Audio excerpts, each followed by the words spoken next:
أعوذ بالله من الشيطان الرجيم بسم الله الرحمن الرحيم إن الحمد لله نحمده ونستعينه ونستغفره ونتوب إليه ونعوذ بالله من شرور أنفسنا ومن سيئات أعمالنا من يهده الله فلا مضل له ومن يضلل فلا هادي له أشهد أن لا إله إلا الله وحده لا شريك له وأن محمدا عبده ورسوله أما بعد يا حي يا قيوم برحمتك أستغيث أصلح لي شأني كله ولا تكلني إلى نفسي طرفة عين لا إله إلا أنت سبحانك إني كنت من الظالمين السلام عليكم ورحمة الله وبركاته. Khabar semua sehat? Alhamdulillah, alhamdulillah, syukur kita kepada Allah Subhanahu wa taala dengan limpah inayah, pertolongan dan hidayah yang Allah kurnia serta bekal buat kita. Malam hari penuh barakah ini sekali lagi dapat sama-sama kita berhimpun di Dewan Baitul Salam ini untuk kita mempelajari kalam Allah. Moga-moga kesungguhan kesanggupan ini Allah Ta'ala hitung sebagai amal saleh dan dengannya kita senantiasa berharap kita disatukan di dalam Jannatil Firdausil A'la. Amin ya rabbal alamin. Jadi insya-Allah sebelum kita membacakan Al-Quran Al-Karim, mari kita bersama-sama membaca atau menyambung kembali pembacaan buku tajwid Al-Quran kita, yang mana hari ini kita akan sambung pada poin yang ke-9. Betul tak saya? Ke-10? 9 Yang ke-9. Boleh? Kalau buku saya ni muka surat 103. Buku yang lain mungkin 101 Betul? Alhamdulillah. 104. Oh, macam-macam. Macam-macam muka surat ada. Yang pentingnya kita masih lagi berada di bawah tajuk yang besar, iaitu istilah tanda bacaan Al-Quran Resam Uthmani, yang kita akan sentuh pada poin yang ke-9 berkenaan dengan tanda mad far'i. Jadi, kita lihat dekat sini, tanda ini terletak di atas huruf mad tertentu. Ia menunjukkan wajib membaca madnya lebih panjang daripada mad asli. Jadi, mad asli berapa harakat nak kena baca? 2. Dan mad asli ni sangat tak cantik dan tak indah kalau kita baca dia lebih walaupun setengah harakat. Qalu, tak sedap. Ataupun qila, tak sedap. Jadi jangan baca macam tu. Ataupun qalu, tak boleh. So biar baca 2 harakat sahaja, maka dia akan cantik dan indah bacaannya. Adapun mad far'i, maka dia adalah mad ataupun tanda mad yang diletakkan di atas beberapa hukum, yang mana bacaannya akan lebih daripada 2 harakat. Jom kita lihat sama-sama pada muka surat yang berikutnya. Contohnya, cuba sebut sama-sama. Tasim mim.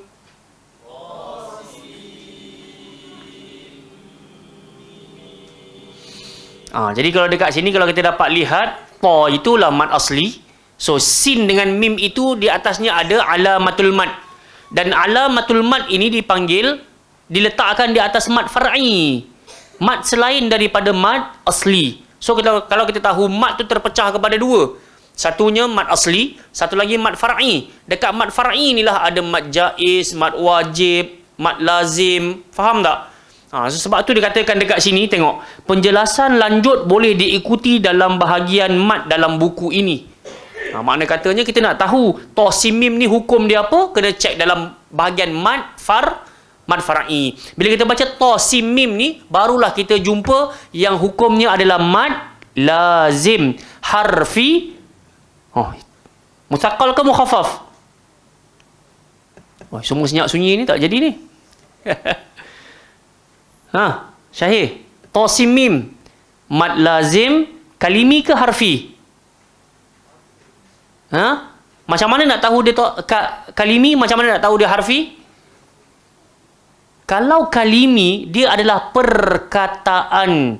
Tapi kalau kita baca to, sim, mim ni perkataan ke huruf? Huruf. Sebab tu nama dia mad lazim harfi.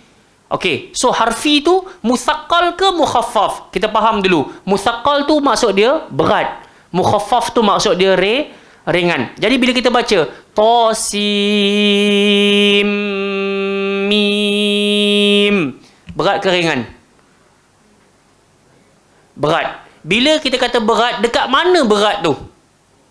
Bila sin nak masuk dekat dalam mim dan kita kena dengung. Dekat situlah kita tahu dia adalah musaqqal. Tapi kalau alif lam ra, yasin, toha, yang lain tu nun, itu kita panggil mad lazim harfi mukhaffaf.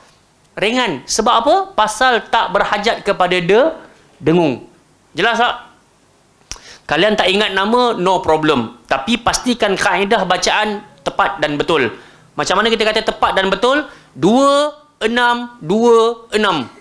Walaupun huruf ada 3, tapi panjang dia 2, 6, 2, 6. Tosim mim. Boleh faham? Jadi di situlah kita tahu dia adalah mad lazim harfi musaqqal, berat. Okey, jelas. Yang kedua, bidarrin. Sebut. Jadi bidarrin ini mad lazim kalimi musaqqal ke mukhaffaf? Mukhaffaf. Okey, tengok baik-baik. Dalam Quran, mad lazim kalimi mukhaffaf ada satu je perkataan. Al-ana. Satu tu je.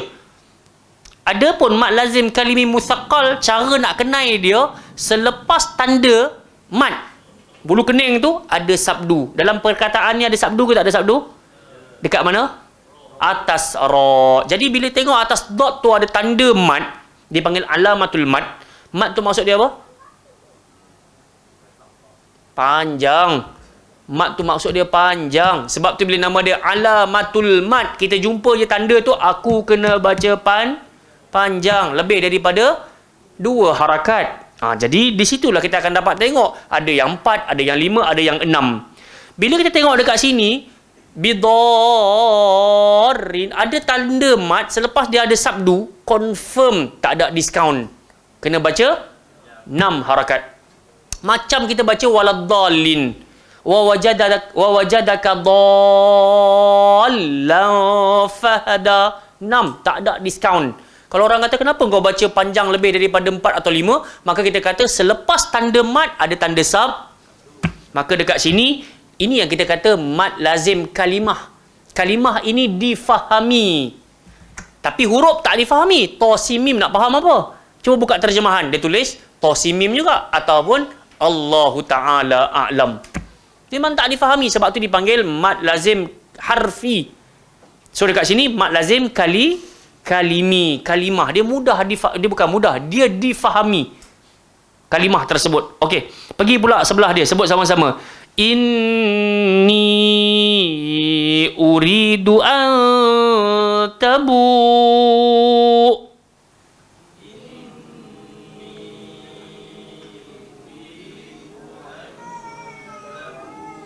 Dekat dalam 3 perkataan ini ada 2 hukum mad far'i.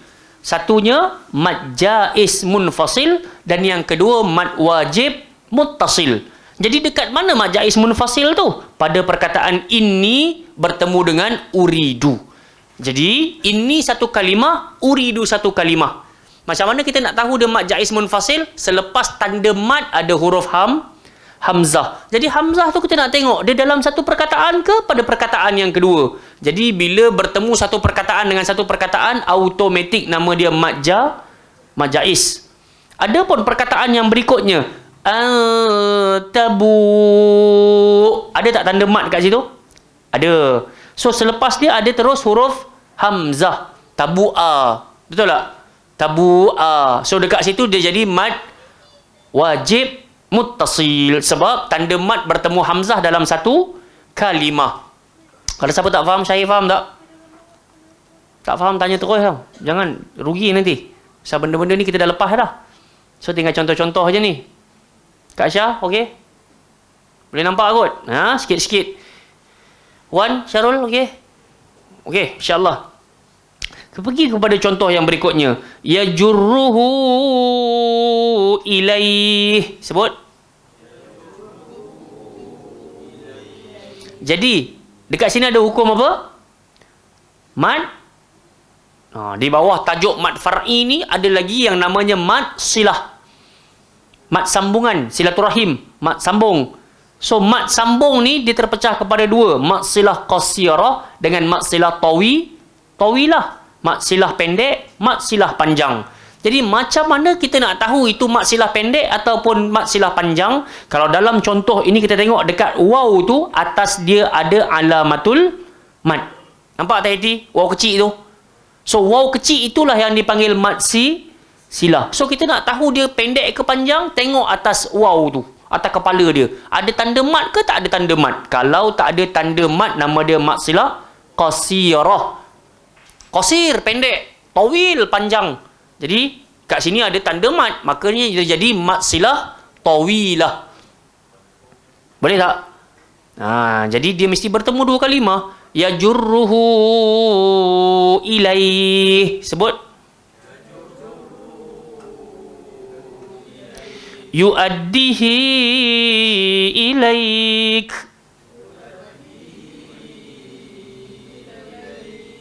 Okey, nampak tak dekat situ ada kepala ya. Kepala ya ni pun kita panggil mat si. Nak kenal mat silah ni senang saja. Sama ada waw kecil ataupun ada kepala ya. Kalau atas kepala ya ataupun waw kecil itu tak ada tanda mat, maka automatik nama dia mat silah qasirah, pendek. Kita baca dua harakat. Tapi kalau atas kepala waw dan atas kepala ya dan waw kecil itu ada tanda mat, kita baca 4 atau 5 harakat. Bukan. Sebab ejaan bentuk lukisan tu dia kata diambil daripada kepala huruf ya. Sebenarnya benda ni tak payah nak diperbesarkan ataupun diperdebatkan. Cukup kita tahu dia macam kepala ya, maka kita pun ambil baca dua harakat. Okey, settle. Penjelasan lanjut boleh diikuti bahagian mat dalam buku ni, settle. Tanda ini tak boleh digunakan untuk membuktikan alif kecil sebagai huruf mat yang telah dihazafkan dari tulisan setelah huruf alif tertulis. Contohnya mana? Maka ditulis mana. Sebagaimana salah letak pada kebanyakan mushaf. Sebab tu kena cek cetakan juga. Dulu dekat kita ni, dia masyhur satunya Al-Quranul Karim, satu lagi Al-Quranul Majid. Ingat tak? Quran Majid ni tulisan dia kalau baca berpinar mata. Pernah tak jumpa Quran tu, Abu Talha? Old school punya ni, yang colour kuning punya kertas ni, dua-dua colour kuning. Yang ada kat kita hari ni Karim. Tulisan yang ada kat kita hari ni Karim. Kita tengok tu mata kita tak berpinar. Dan kita boleh kenal kalau atas nun tu ada tanda mati, aku kena jelas. Kalau atas tu tak ada tanda mati, aku kena de. Tapi dalam Quran Majid semua ada tanda tu. Memang kalau tak belajar tajwid, Assalamualaikum. Memang kat situlah kita dengung, kat situlah kita tak dengung. Pasal dia memang letak tanda tu. Jadi dekat sini kadang-kala ada yang dia letak alif kecil. Jadi kata tulisan tu boleh bawa keliru lah. Contoh perkataan mana ditulis dengan mana. Sebagaimana salah letak pada kebanyakan mushaf, sebaliknya hendaklah ditulis seperti berikut. Selepas hamzah ada batang alif. Jadi kita baca berapa harakat? 2 harakat saja. Iaitu didahului dengan huruf hamzah dan diikuti dengan huruf alif. So alif ni kita panggil alif apa? Alif mat. Alif mat. Boleh tak? Dekat situ dia ada whiteboard, kita tulis sekejap. Boleh tak? Nampak sikit-sikit jadilah kot. Tak nak bagi blur langsung. Ada nyeram kan? Subuh marker pen dan innalillah ni. Ada?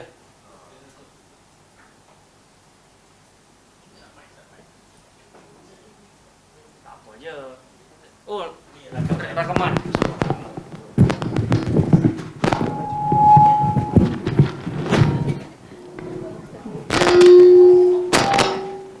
Betul tak?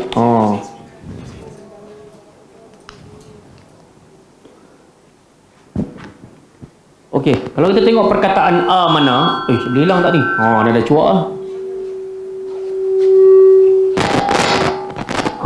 Menakutkan kan? 2 kali menakutkan.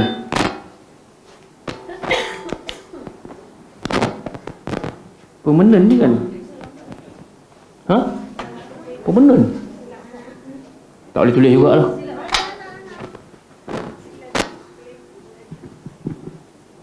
Dalam tu tak ada itu. Tak ada, tak apalah kot. Tak apalah, nak syarah ikut mulut je lah. Kalau faham, kalau tak faham, minta maaf lah. Okey.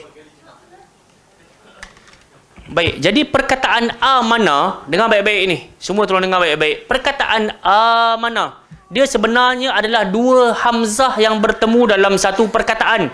Asal daripada amana adalah akmana. Faham tak? Akmana. Jadi dekat sini dia bukan jadi mat asli. Dekat amana dia jadi mat badal. Apa yang dibadalkan? Hamzah yang kedua tu, dia dimatikan dan diganti dengan alif. Jadi untuk orang Arab, dia susah nak sebut akmana, i'ti, u'tu. Susah dia nak sebut ada a, i, u. Susah.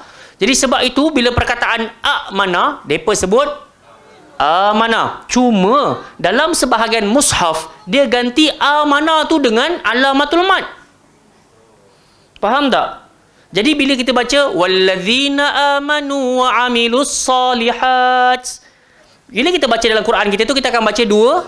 Tiba-tiba kalau kalian jumpa Quran Majid ke Quran yang mushaf yang selain daripada tulisan macam yang kita dapat lihat dari Quran kita hari ini, kalau dia ganti dengan alamatul mat, macam mana kita punya baca? Wallazina amanu wa amilus solihat. Faham tak? Sedangkan bacaan itu tak dipilih oleh Imam Hafs, imam yang kita ikut sekarang ni. Faham tak? Dan tak ada pun qiraat yang baca macam tu. Faham tak? Jadi dekat sinilah penting kita berpeganglah dengan mushaf kita ni supaya kita sendiri pun tak blur, tak pening. Sama ada qiraat baca panjang 6 tu saya pun tak pasti, nanti saya refer balik dengan Ustaz Zamir. Ada pun dalam Al-Quran ni kenapa tu? Subhanallah. Okey, jadi bila kita baca mana tak boleh baca lebih daripada 2 harakat. Sebab tu disuruh kita tengok tulisan ini, lepas hamzah ada batang alif. Cukup kita baca dengan 2 harakat. Jangan terkesan dengan yang atas kalau ada tanda mat. Okey, settle dekat situ. Tengok pula, kita habiskan teruslah hari ini. Bulatan berhias. Nombor 10. Bulatan berhias yang bernombor di tengahnya menunjukkan penghujung ayat dan nombor menyatakan bilangan ayat dalam surahnya. Jadi senang sajalah. Kan? Kita baca inna a'tainakal kautsar, maka dia letak nombor 1.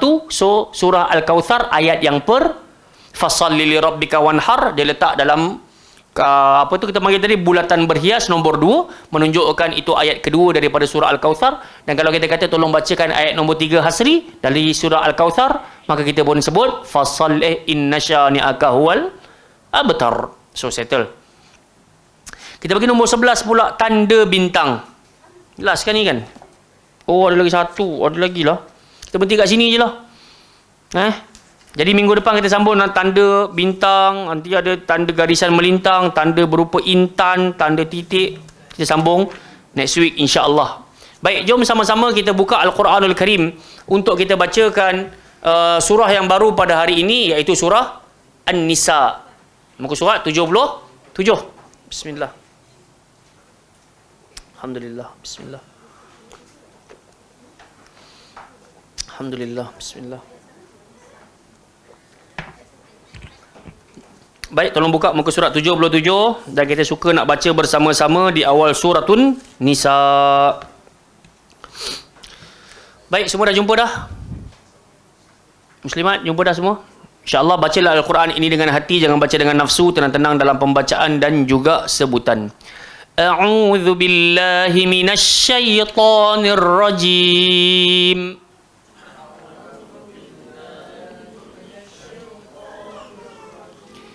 Bismillahirrahmanirrahim.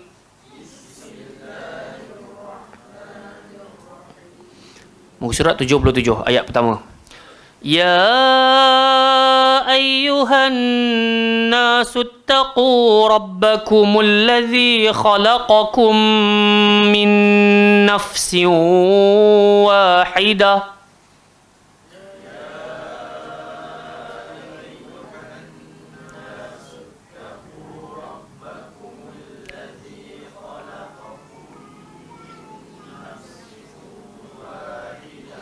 وخلق منها زوجها وبث منهما رجالا كثيرا ونساء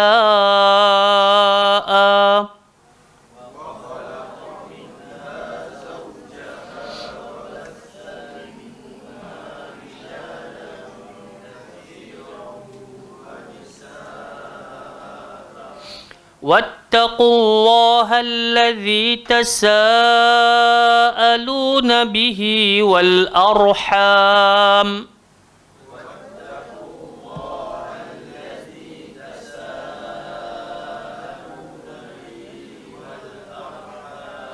إن الله كان عليكم رقيبا.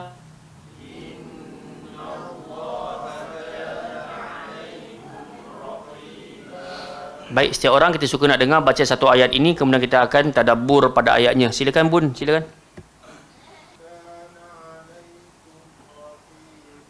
Baik, barakallahu fiik. Cuma tadi nak touch up pada huruf qaf. Kemudian pada perkataan nafsin, min nafsin, biasanya ada orang dia tersalah sebut sebab dia masukkan fa ataupun sin dekat dalam fa. Jadi bunyi dia tak jadi nafsin, dia jadi nafs. Dia terus sin tu ada haf dekat dalam fa, tak betul. Jadi dia kena sebut seketui.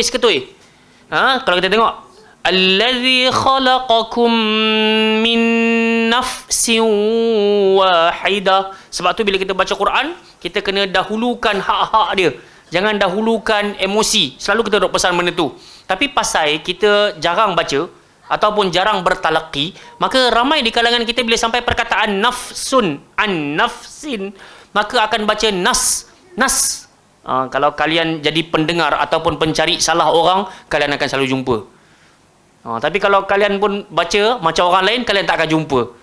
Nampak tak? Okay, barakallahu fiikum. So Bun tadi baca, bagus, jelas. Tinggal lagi, ini ingatan untuk semua. Jangan sampai sin termasuk dalam fa. Nanti dia bunyi nas. Bukan nas, dia nafsin. Faham tak? Tak apa, kita dengar setiap orang baca, insyaAllah. Silakan.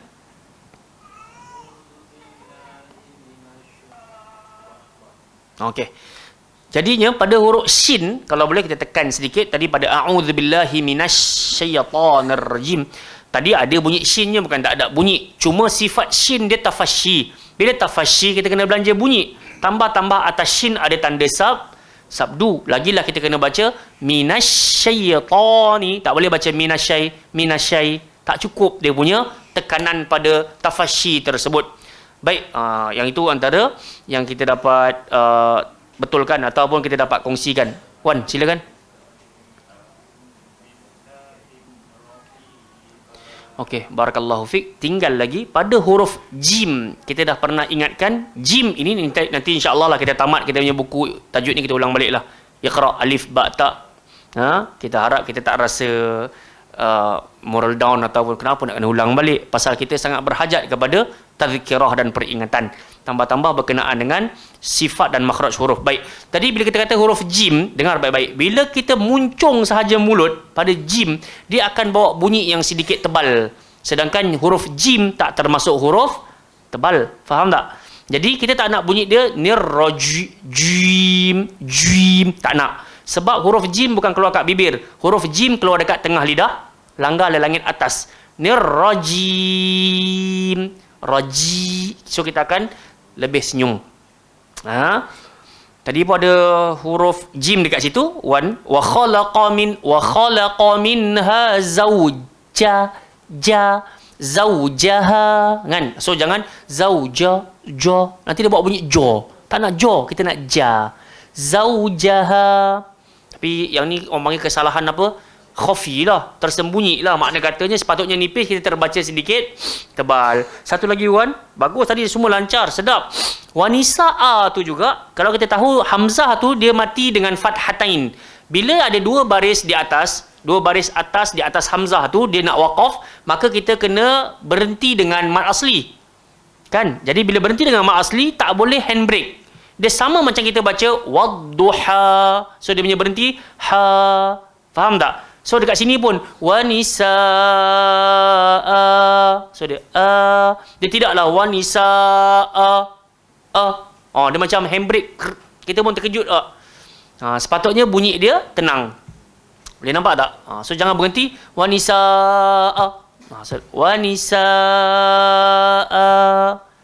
Yang baca pun tenang, yang mendengar pun tenang. Barakallahu fiik. Sekejap. Boleh? Fadal. Irfan, baca.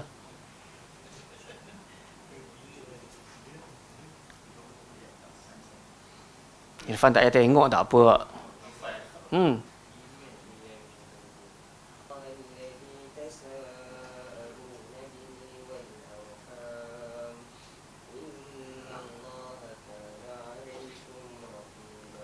Baik, barakallahu fiik. Bagus bacaan. Cuma tadi pada wanisaa tu tak cukup 4 atau 5 harakat sikitlah, nafas tak sampai kot. Kan? Tapi tak apalah. Yang tu pun kita panggil kesalahan tersembunyi. Patutnya kena panjang sikit, kita baca pendek sikit. Kalau patut kena dengung 3 harakat, kita pergi kurang sikit. So dia kesalahan tersembunyi lah. Still nak kena baikilah. Sebabnya kita adalah qari. Qari ni maksud dia apa dia? Orang yang memang selalu bergelumang dengan Al-Quran. Okay, layaklah dia dipanggil qari. Kan? Tapi kalau tak selalu, tak dipanggil qari lah. Baik, silakan.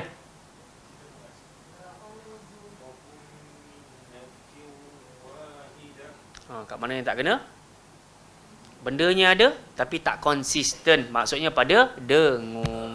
Allazi khalaqakum min nafsin wahidah. Okey, kalau macam tu kan, mana kata kalau kita tak sampai nafas, kita kena faham bacaan Quran tidak membebankan kita. Sebab Allah yang kata faqra'u ma tayassara minal Quran, engkau bacalah mana yang mudah bagimu daripada Al-Quran. So, kita berhenti kat mana yang nafas kita sampai. Contoh, ya ayyuhan nasuttaqu rabbakumul ladzi khalaqakum min nafsin wahidah. So, kita kena adjust lah tempat berhenti tu. Sebab saya rasa kita sendiri yang tahu kat mana nafas aku sampai, kat mana nafas aku tak sampai. Jadi, tak apalah. Still, kalau baca macam tu pun tetap dipanggil lahan khafi, kesalahan yang tersembunyi. Tidaklah sampai berdosa besar, tidak sampai batal salat. Tapi masih berada dalam ruang lingkup kesalahan. So, itu yang kita nak touch up tu. Baik, cuba sekali lagi. Allazi khalaqakum. Khalaqa, tebal qa. Okey, bagus. Cuma jangan sampai nampak macam saktah. Saktah ni berhenti tapi tak buang nafas. So dia jalan macam air mengalir. Alaikum raqiba. Jangan alaikum raqiba. Faham tak? Macam terberhenti tapi sambung. So patut jalan je. Alaikum raqiba. Okey. Barakallahu fiik. Bagus-bagus. Cuma itulah nak kena jaga nafas, nak kena kawal kan. Kemudian kalau Yusuf berhenti, tarik nafas dulu, baru sambung, baru baca, baru nafas cukup. Kita tahu kat mana lafaz kita punya apa kita panggil panjang perkataan yang kita boleh sebut tu, kita tahu kat mana boleh berhenti. Syahir, silakan. Kana.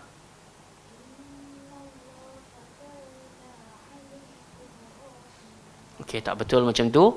Kana alaikum raqiba. Okey, bagus. Tinggal lagi tadi pada nun yang pertama tu, ya ayuhan nas. Dengungnya tak berapa panjang. Jadi yang lain cantik. Khalaqakum min nafsin wahidah. So pada yang ya ayuhan nas tu, ada nun tu ada sabdu, dia hukum dia wajibul ghunnah, wajib kena dengung. Jadi kita kena tambahlah harakat tu. Ya ayyuhan nasuttaqu. So macam tu. Okey, barakallahu fik. Ada peningkatan dalam pembacaan dan sebutan. Barakallahu fik. Islam.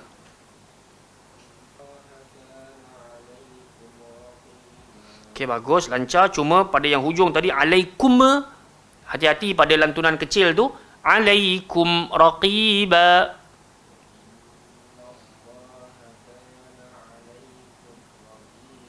Okay, syukuran. Silakan Muaz.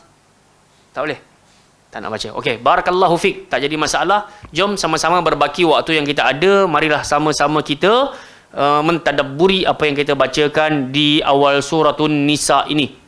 Jadi sebagaimana yang kita semua maklumi, suratun Nisa adalah tentang perempuan. Jadi ada surah khas berkenaan dengan perempuan. Ala kullin, ayat yang pertama daripada surah ini, Allah menyeru kepada seluruh manusia, tak kisah dia lelaki ataupun dia perempuan, tua ataupun muda, kaya ataupun miskin.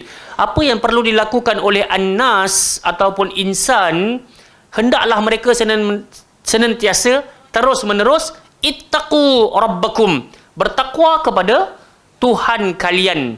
Baik, perkataan takwa dekat sini selalu kita duk ulang-ulang. Salah satu maknanya adalah buat apa yang Allah Ta'ala suruh, tinggal apa yang Allah Ta'ala larang.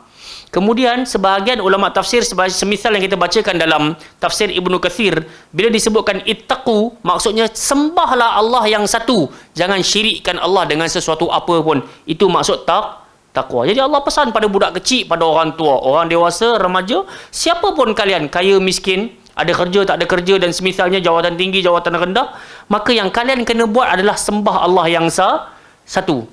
Kemudian Allah Ta'ala tanya, siapa? Allah Ta'ala cerita, siapa dia Tuhan kalian ini? Allazi khalaqakum, kerana dialah Allah yang telah menciptakan kalian min nafsin wahidah, daripada jiwa yang satu. Siapa dia?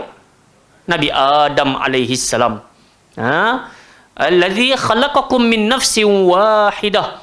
Dan semua orang maklumi, kita semua berasal daripada ayah kita, iaitu Nabi Adam, dan Nabi Adam berasal daripada tanah. Jadi Allah Ta'ala cerita kepada kita, wa khalaqa minha zaujaha, daripada Nabi Adam lah diciptakan siapa? Pasangannya. Dekat sini kita tengok zauj. Allah Ta'ala tak kata zaujataha, betul tak? Allah kata zaujaha. Jadi perkataan zauj, contoh, kalau kita kata pelajar lelaki, kita panggil apa wan? Talib. Kalau kita kata perempuan, talibatun. Betul tak? Ataupun kita waqaf, kita sebut talibah. Betul tak? Kalau kita kata peniaga lelaki, businessman, kita kata tajir. Kalau perempuan, tajirah. So makna kata kalau ada ta marbutah itu dipanggil ta muannas, ta ulit ta'nis. Maka kita tahu ada je ta kat belakang tu dia mesti untuk tapi kita kena belajar bahasa Arab lah, sebab tak semua ada ta tu mesti perempuan. Macam orang nama Talhah, dia mati dengan ta marbutah, tapi dia mesti bukan perempuan. Talhah. Ada juga perkataan yang tak ada ta marbutah, tapi dia adalah untuk perempuan. Zainab, Maryam, Ilham, ini nama-nama perempuan, walaupun dia tak mati dengan ta marbutah. Tapi dalam bahasa Arab ada beberapa perkataan yang kalau tak ada ta marbutah sekalipun, dia boleh terguna untuk lelaki dan perempuan. Macam perkataan zauj. Sebab zauj ni maksud dia pasangan. So pasangan. Sama juga dengan hisan. Hisan ni kuda. Kita tak kata hisan dengan hisanah. Kita boleh pakai hadha hisan wa hadhihi hisan. Maksudnya ini kuda jantan, ini kuda betina. So tak payah nak letak ta marbutah dekat situ. Baik. So itu point dia. Allah Ta'ala cipta daripada tulang rusuk Nabi Adam yang paling atas, diciptakan siapa? Hawa. Kalau kita baca tafsir Ibnu Katsir, diciptakan dalam keadaan Nabi Adam sedang tidur. Tengah tidur tu Allah Ta'ala ambil rusuk Nabi Adam bahagian atas, kemudian Allah Ta'ala ciptakan Hawa. Dan ketika mana Nabi Adam terbangun daripada tidur, nampak Hawa dekat depan, maka dalam tafsir Ibnu Katsir diceritakan kepada kita, terus Nabi Adam jatuh cinta, dan pada ketika itu Hawa pun jatuh cinta kepada Adam alaihi wassalam. So daripada ayat ini jelas, fitrah orang sihat, lelaki mesti suka perempuan, mesti suka lelaki. So sebab memang inilah yang diciptakan daripada Adam dan juga Hawa. Dan dalam satu hadis memang Nabi katakan, sesungguhnya perempuan diciptakan daripada tulang rusuk yang bengkok. Jika engkau berlaku keras ataupun kau cuba meluruskannya, pasti dia akan patah. Dan jika engkau membiarkan, maka dia akan terus membengkok. Jadi sebab itu kita yang lelaki dengan perempuan kena pandai-pandai. Maksudnya apa? Bermain dengan tulang tersebut. Tak boleh nak keras sangat, patah. Atau kalau kita biar sahaja, maka dia naik kepala. Faham tak? So maksudnya kena al-kayis, bijak-bijak. Yang perempuan pun kena bijak-bijak dengan pasangan, yang lelaki pun kena bijak-bijak dengan pasangan. So kita betul-betul berhajat kepada pelajaran, bentuk-bentuk teguran yang berhikmah untuk pasangan kita. Kita sangat berhajat benda tu. Sebab kadang-kadang ada orang dia hanya terkalah dengan pasangan dia atas satu perkataan je. Yang jom makan kat kedai ni, tak nak. Isteri dia kata tak nak tu sahaja kadang-kadang boleh menyebabkan dia punya kemurkaan tu dahsyat sangat. Sampai-sampai dia rasa dia tak ada maruah diri. Sebab tu saya selalu sebutkan, kita nak tegur pasangan kita ni, sekurang-kurangnya kalau kita tak maulah makan kat kedai tu, iakan dahulu. Ini kita panggil politik dalam menegur lah. Iakan dulu. Kedai ni memang sedap bang, tapi kalau kedai sebelah dia lagi sedap. So si suami tadi dia akan, maksudnya dia sokong kita punya pendapat dulu, tapi dalam waktu yang sama dia minta untuk ke kedai yang lain. So suami yang baik dia akan makna katanya berfikir, baik aku jamu kehendak isteri aku. So macam tu lah. Jadi sebab itu kita bacakan ayat ini. Kalau kita baca dalam tafsir Ibn Katsir pun diceritakan juga bab ni. Maksudnya perempuan suka kepada lelaki dan lelaki akan suka kepada perempuan. Ini fitrah yang sihat. Wa batha minhuma rijalan katsiran wa nisaa. Dan daripada keduanya lah maka terpecah-pecahlah manusia kepada lelaki dan perempuan, katsira, membiak dengan sangat banyak. So kita sendiri pun dalam ayat ini Allah Ta'ala cerita kita berasal daripada mak dan ayah, iaitu seorang lelaki dan seorang perempuan. Sangatlah tak masuk akal kalau lelaki sama lelaki, perempuan sama perempuan boleh memiliki anak. Mustahil. Kemudian Allah Ta'ala ajarkan kepada kita, saat kita menjadi hambanya, apa nak kena bikin? Wattaqullah. Sekali lagi Allah Ta'ala kata, ketika engkau tumbuh membesar menjadi orang yang berakal, orang yang boleh membezakan mana betul mana salah, time tu makinlah hendaklah engkau makin bertakwa kepada Allah. Allazi tasaaluna bihi wal arham. Ketahuilah, orang Arab dahulu, mereka kalau nak minta sesuatu pun mereka akan sebut as'aluka billah. Maksudnya mereka akan guna nama Allah Subhanahu Wa Taala. Jadi untuk minta satu-satu perkara yang kita hajati, jangan tinggalkan nama Allah. Dekat sini Allah Ta'ala ajar kepada kita. Sebab tu kalau kita nak minta apa-apa, Nabi suruh kita sebut Ya Hayyu Ya Qayyum, Ya Dzal Jalali wal Ikram, Ya Razzaq, Ya Karim, Ya Mannan, kurniakanlah aku ini, bantulah aku itu. So gunakan nama siapa? Allah. Tapi ramai di kalangan kita kadang-kadang dia tak menggunakan nama-nama tersebut. Lebih malang lagi, dia sampai guna nama-nama tok syekh yang boleh jadi dikenali ataupun tak dikenali. Di tempat-tempat yang sepatutnya ataupun yang tak sepatutnya. So dia guna nama sampai orang agungkan, bukanlah agungkan, alun-alunkan menjadi macam zikir. Abdul Qadir Jailani, Abdul Qadir Jailani. Mana lebih baik dengan kita sebut Ya Hayyu Ya Qayyum bi rahmatika astaghith, Ya Dzal Jalali wal Ikram, Ya apa lagi? Ya Karim, Ya Mannan, Ya Razzaq, Ya Ghafur, Ya Syakur. Pastilah nama-nama Allah Ta'ala itu jauh lebih baik untuk diulang-ulang dan untuk kita minta-minta, berbanding kita sebut-sebut nama orang. Kemudian Allah Ta'ala suruh kita buat apa lagi? Untuk mengecapi nilai takwa di sisi Allah, jagalah hubungan silatur rahim wal arham. Dekat sini Allah nak ajar kepada kita dalam kehidupan yang baik, tak hanya kita jaga hubungan dengan Allah saja. Faham tak? Ada orang dia jaga solat tak tinggal 5 waktu saf awal, tapi perangai dia kasar sesama makhluk. Orang ini belum lagi dipanggil orang bertak. Ataupun orang ni dia baik sangat, Assalamualaikum pakcik, Assalamualaikum bang, mes saya tolong ada apa saya boleh bantu, tapi masuk saja hayya alas salah, dia buat tak erti. Bila sampai kewajipan berpuasa, dia makan macam tak ada apa-apa. So orang ini pun tak dipanggil orang bertakwa. Jadi untuk capai takwa di sisi Allah Ta'ala, kena jaga hubungan dengan Allah, kena jaga hubungan dengan settle. Innallaha kana alaikum raqiba. Dan Allah Ta'ala ketahuilah, sesungguhnya Allah Ta'ala senantiasa mengawasi ke atas dirimu. So dalam ayat ini kalau kita buka tafsir Ibn Katsir, kita akan jumpalah hadis Nabi. Nabi kata apa kepada kita? Sembahlah al-ihsan an ta'budallah ka'annaka tarahu fa illam takun tarahu fa innahu yaraka. Nak menyokong ayat ini, ya Allah senantiasa mengawasi kita. Nabi bagi tahu kepada kita tentang satu sifat yang manusia tak ada. Bukan tak ada, dia kadang-kala dia suka meremehkan benda ni. Ihsan. Ihsan apa dia, Wan? Apa yang kita tak nampak Allah, maksudnya kita sembah Allah seolah-olah kita boleh tengok Allah. Fa illam takun tarahu fa innahu yaraka. Tapi ketahuilah, andai kata engkau tidak dapat melihatnya, dia sedang melihatmu.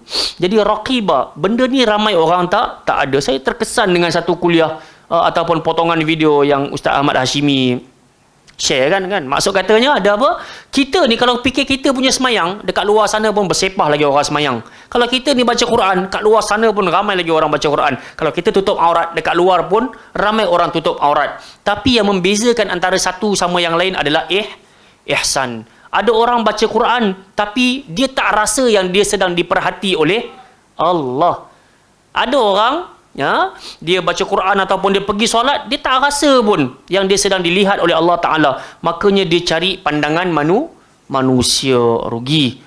Selama mana sangat manusia nak puji kita. Selalu kita sebut kan, kalau kita ada handphone baru, kereta baru kan, berapa lama sangat orang nak puji kita. Paling-paling beberapa waktu sahaja. Tapi kalau Allah Ta'ala yang memuji kita, maka dia adalah kenikmatan yang abadi. Tapi kalau manusia ni, dia kadang-kala dia puji awal-awal itu, okey lah, dia happy. Tapi boleh jadi untuk waktu-waktu yang panjang, dia hanya bermuka-muka sahaja. Na'udzubillahi min dzalik. Dan manusia tak boleh bagi apa-apa manfaat pun pada kita. Allah Ta'ala sahajalah yang memberikan atas apa yang dia janjikan. Wallahu Ta'ala a'lam. Jadi insya-Allah pada minggu hadapan kita akan sambung pada ayat yang berikutnya. Yang baik datang daripada Allah Ta'ala, yang lemah datang daripada diri saya dalam menyampaikan. Panjang umur rezeki kita bertemu lagi. Subhanakallahumma wa bihamdika asyhadu an la ilaha illa anta astaghfiruka wa atubu ilaik. Wassallallahu ala nabiyina Muhammad ala alihi washabbihi wa baraka wasallam. Assalamualaikum warahmatullahi wabarakatuh.